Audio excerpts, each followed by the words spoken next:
everybody, it's Dan Martin. Today's video is going to be on how to practice with the pro. A lot of you that own the pro or have asked about it have been very curious, how do you use the pro and apply it to the golf club? So I'm going to show you a very typical practice session that I like to run students through and that I like to really do for myself as well, because there's so many benefits we get from swinging our pro. But as you get more and more improved, or you improve your skill in swinging the pro and keeping it in alignment and really learning how to transfer momentum, you start to get some really key visuals. And then I'm going to kind of apply that to some of the things that I think that are essential in actually practicing technique to your maximum. So you're getting more return on your investment of your time in hitting golf balls, as opposed to just hitting golf balls and keep trying to fix something. You really want to go into it with an idea what to do. And so we're going to isolate one specific thing on how to use the pro with swinging or working on your swing path and your swing plane. So first and foremost, some of the most essential things for practice are not just having your golf clubs, your pro, and some golf balls to work with, but you need something to help you with visual. I have a mirror back here that I've actually got a camera mounted behind as well for some other angles, but you really need to have something that's visual. So I know there's some pretty unique apps where you can use your phone as something as visual. I'm using cameras. Another neat trick is if you have an iPad, you can put an iPad where you want it relative to either down target line, or you want it face on, so you can watch what you're doing. But watching what you're doing as you're doing is crucial. I believe actually fundamentally it's the #1 thing that's missing in all driving ranges across America and the world is more mirrors. If you really want to practice and you really want to get your technique more improved, you need to do it. Like if you go to the gym, all you have are mirrors to kind of watch what you're doing. But here in golf, when we're working on something that's very specific and we would like to get a good visual feedback on our movements, is that we don't have mirrors, we don't have enough access to mirrors where we can actually see what we're doing. And I think it's just, again, it's super vital. I don't practice my technique without actually being able to see what I'm doing. That way you can really, not only do you cement a picture of what you're doing and what it looks like, but you actually can always keep yourself on track. Secondary to that, if you're videoing and always going back and forth and looking at videos, that's fine, but you don't really get to rehearse the movements as you're doing them. Okay, so when I'm working with my pro and working on swing plan, one of the first things I like to do is like to have something that I'm going to swing over. I'm just going to put a ball on this tee that's on the mat in front of me. Most tees have rubber mats on it. And depending on if I'm working on a shorter iron or a mid iron, I might change the distance from the golf ball. But when I get back, one of the things that I want to do is I want to make sure that the way I swing the pro, I naturally deliver the cylinder to a consistent point. And that actually is all linked to how I change directions at the top of my swing, the direction my arms swing in early, which sets up then the direction of the pro. And so if I practice my pro swing looking back in the mirror, I can actually see where everything needs to go.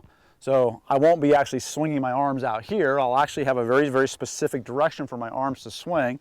So I see that cylinder is going to the direction that I want it to go.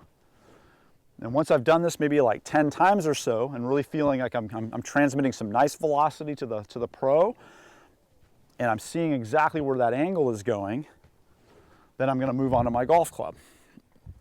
And this is where I really believe that you got to be really crucial in how you practice. So once you go from swinging the pro, it isn't just, hey, I'm just going to grab a ball and hit it. But what I want to do is I want to actually kind of cement that picture. So I have this really nice image of what's happening. So the next thing I'm going to do is I'm going to get up there and I'm going to work on my swing, and I want to really see my hands and my wrists working on that same angle. So I'll work on that actually very slowly, seeing that picture that I was creating with the pro. And as you can see right now, my wrists or my hands appear to be moving at the target line, and then there's the golf club releasing on a nice plane, and I'm also working a little bit on the sequencing of my body. Once I've rehearsed about 3 or 4 times and I really have a good image, then my next job is I'm going to go ahead and set up the golf ball, and I really want to just see if I can perform that motion. Like that one wasn't quite so good, I didn't really like it, but I'm not going to let myself hit more than 2 or 3 golf balls in a row before I actually go to working back with the pro again. So I'm going to go back again. I might check it really quick, make sure I get the feel I want. And then I'm going to go back to the golf ball. That one's a lot better. And then I'm going to continue that process a couple more times. Set up, check back in the mirror, make sure I get the movement that I want to see. Okay. And then go ahead and see if I can execute. That was even a little bit better. And then I will probably switch clubs, or I will go back to that club if I want to work with it some more. but then I'm going to go back into the pro. And so what I want to do is I want to just keep transferring back and forth from the picture and the image that I create with the pro and the skills that I've developed here, and continue to see if I can get them working in my golf swing. But again, essential to that is having a mirror. So I'm going to change golf clubs now. And now I've got my picture and my image again from swinging my pro. Same thing, I want to take a little bit of time and do some rehearsals. Okay, there's exactly what I want to feel, what I want to see. Okay, that's it. Awesome. And then I'm back to hitting golf balls again. And so I'm staying very engaged with the picture of what I'm doing on each golf shot, being very careful to kind of reference that mirror as much as possible. That was pretty nice. But then same thing, I'm not just going to grab another golf ball and hit it. I'm going to go back to the visual. I want to make sure I keep cementing what I want to see. There it is. Hands are moving in the direction I want to see. I'm always looking to see if my hands seem to be moving as my arms are swinging in the direction of the target line. That always sets up a really nice delivery. I always love to see if the shaft right about through here starts to get on my right forearm and the club face goes right through there. That's a really nice on-plane checkpoint. And then back to the golf ball. That was a little out of sequence. Thinking about that one a little bit too much. Gonna give one more try. Back to the top, rehearse. Again, note I'm not just gonna grab another golf ball and whack it. I'm gonna go back and really diligently work on what is it that I am trying to experience in my swing, which right now is working on my swing path. And then we'll give it a go again.